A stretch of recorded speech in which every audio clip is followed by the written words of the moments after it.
Estamos de volta com a mesa de debate aqui pela TV Juiz de Fora, o terceiro bloco de hoje. Você já ouviu falar em hipologia? Essa é uma ciência que estuda os cavalos.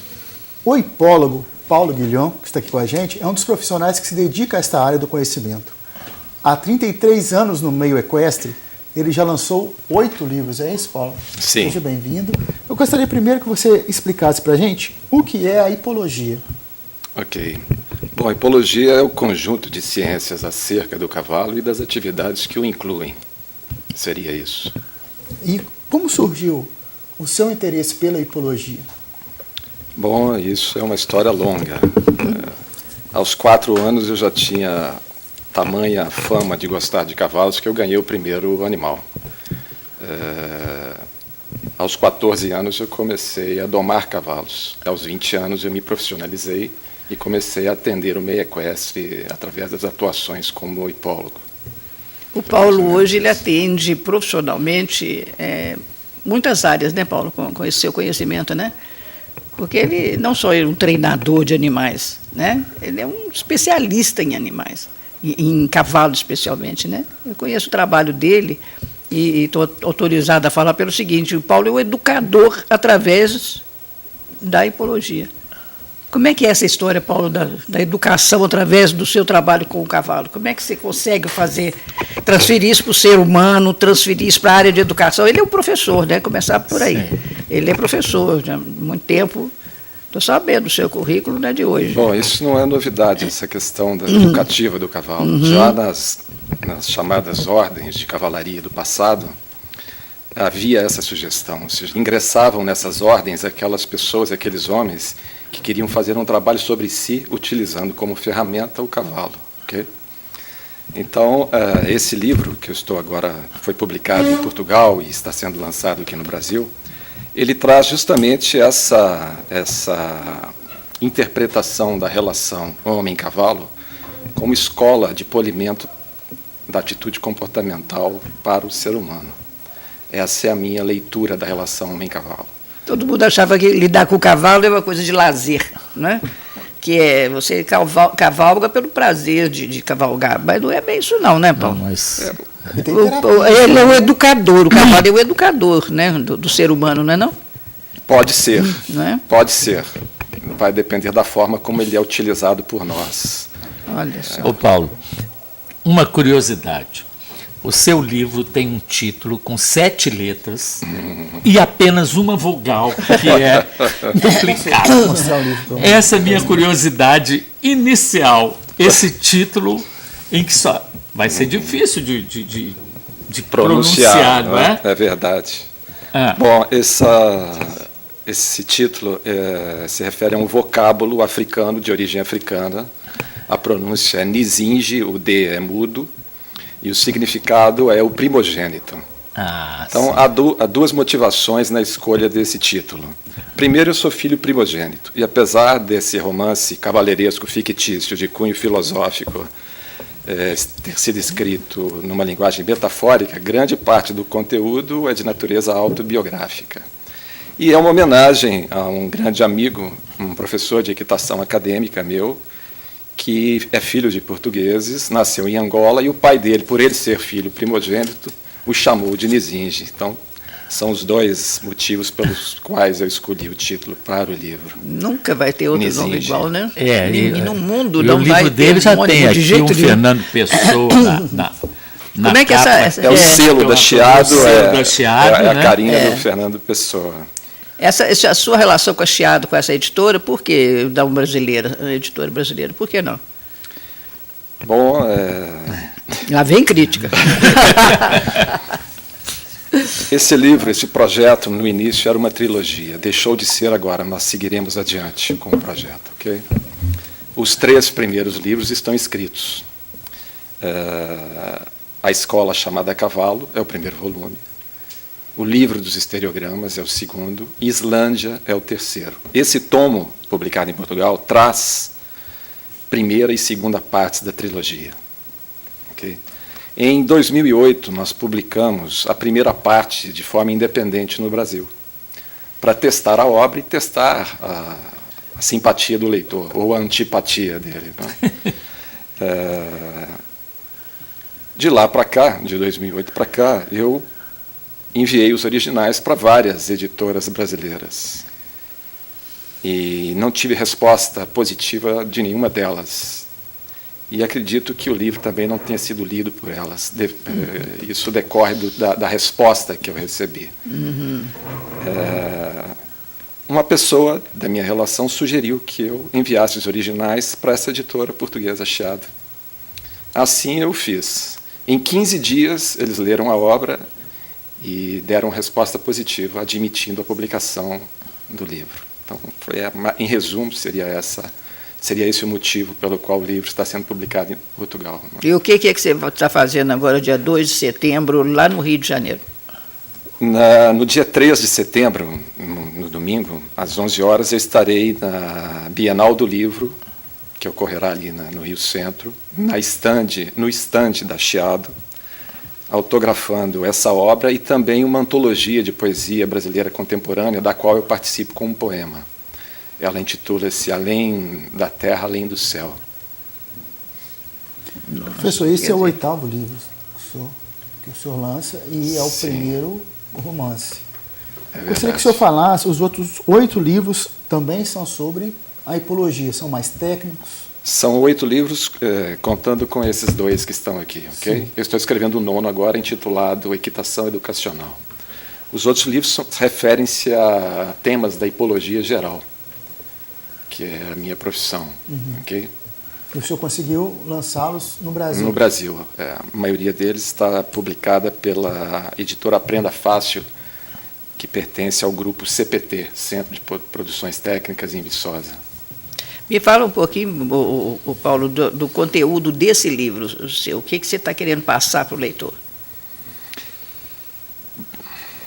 É difícil a ver, você já li o livro. É um livro de cunho filosófico. Na verdade, o cavalo é o pano de fundo, mas as entrelinhas vão muito além do cavalo. A minha intenção maior seria suscitar nos leitores atitudes reflexivas.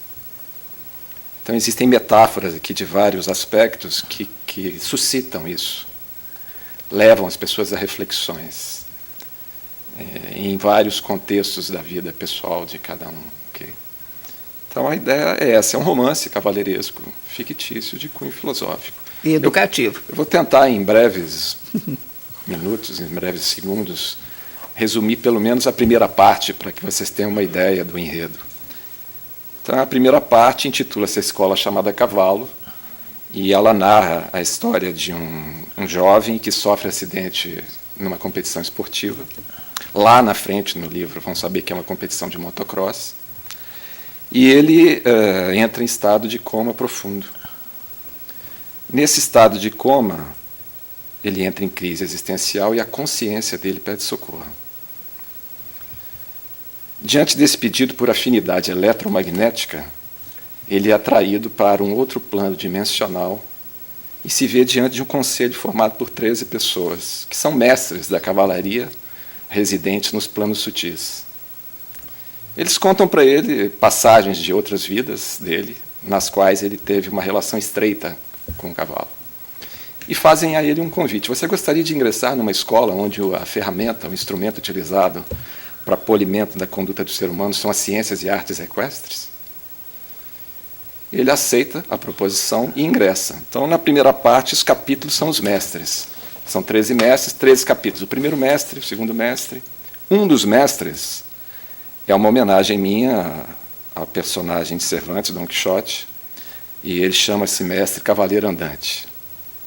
Ele intermedia os mestres, levando o aprendiz de um mestre a outro e transferindo as suas lições nos trajetos.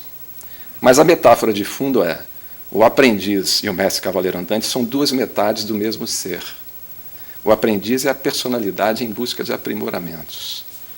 O mestre cavaleiro andante simboliza a consciência, convidando a personalidade a superar os seus limites.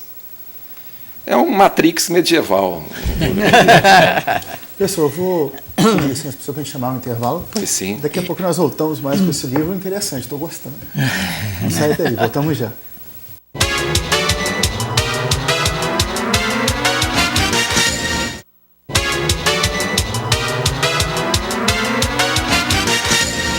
de perguntar ao professor sobre o lançamento, vai ser dia 24/8, na livraria Leitura, às 18 horas. Gostaria que o senhor convidasse os nossos telespectadores para poder ir lá. Já tem o preço do livro, quando vai ser, ou se o senhor vai fazer, autografar lá na hora? Sim.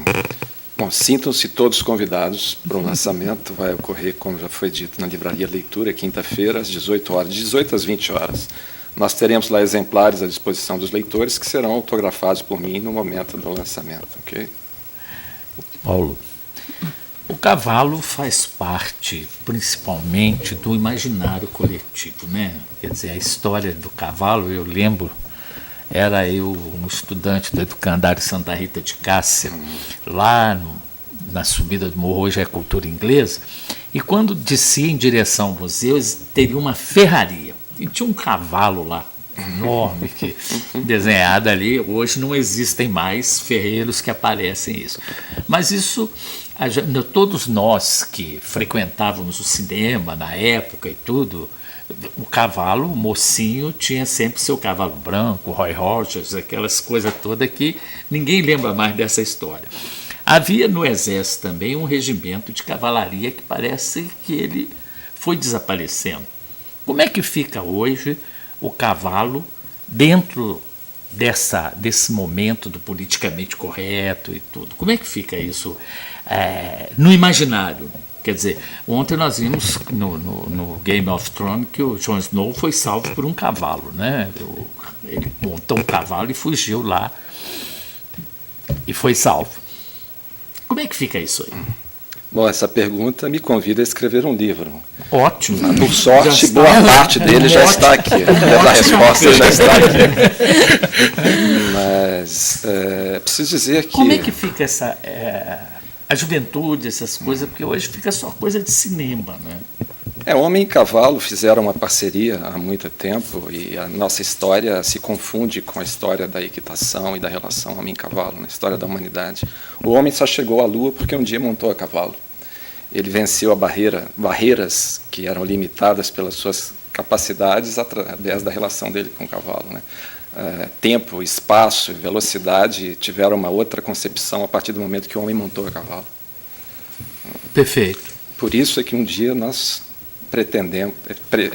tivemos a pretensão de chegar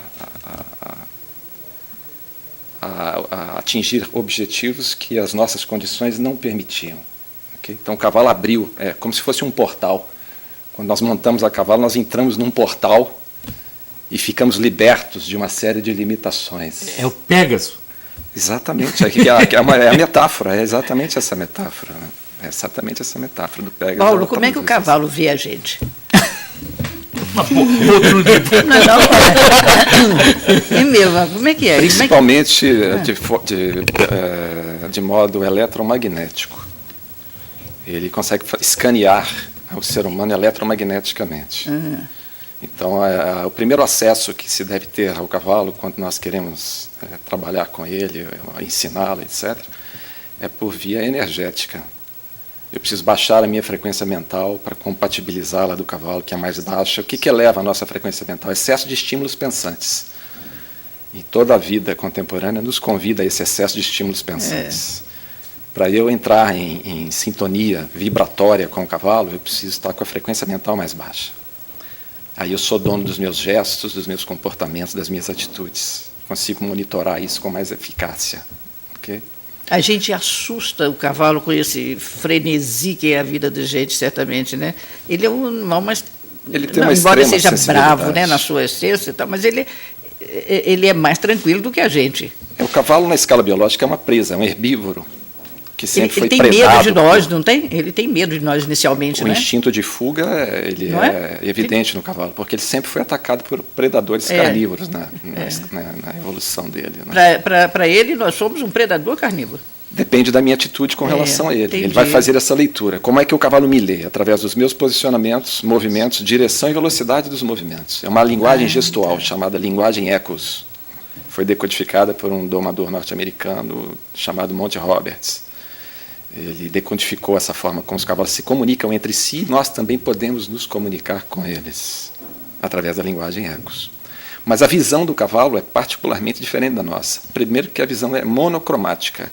Ah, sim. Ele só enxerga preto, branco e tonalidades de cinza.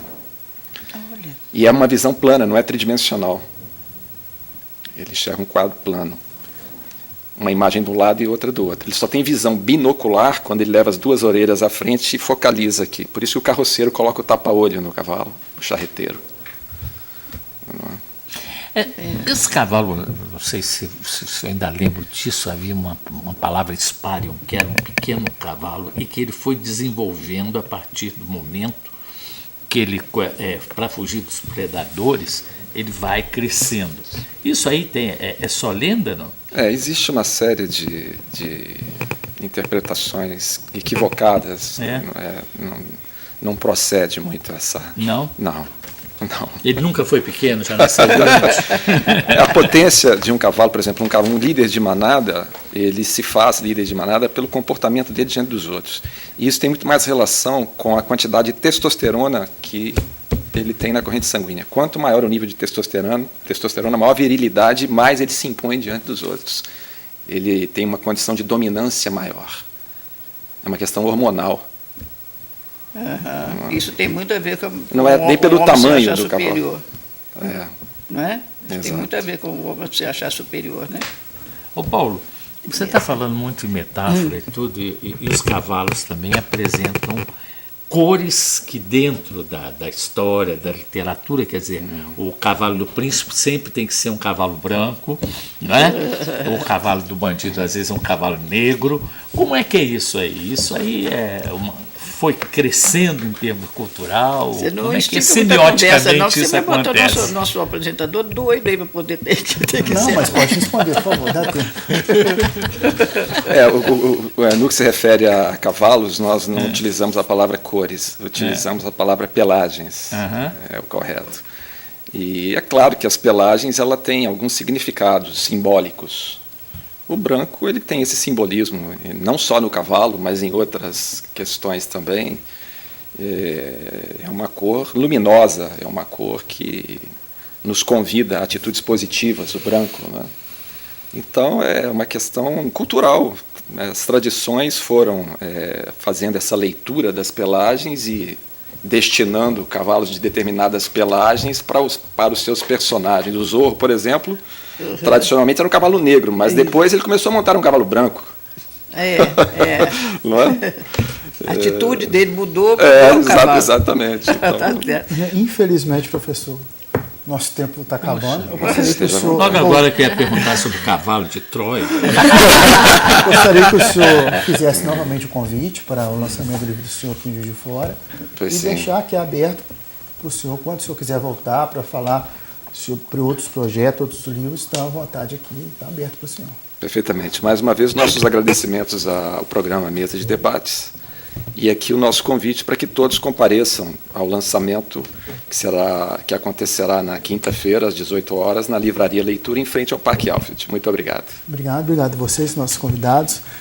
Muito obrigado por trazer o Ibitipoca Blues para a gente, né? Muito obrigado, boa sorte lá. Muito obrigado por ter você aqui, Dudu. Foi uma honra. Obrigado também aos nossos debatedores. E obrigado também a você aí de casa. Lembrando que você vai ver a reprise desse programa hoje às 18 horas, também a qualquer momento no YouTube e no site do Diário Regional e também no nosso aplicativo Diário Regional JF. Convido você para estar aqui amanhã. Tenha um ótimo dia e não esqueça do lançamento. Eu também estarei lá no lançamento do livro do professor. Muito obrigado pela companhia, obrigado por estar aqui com a gente e até amanhã.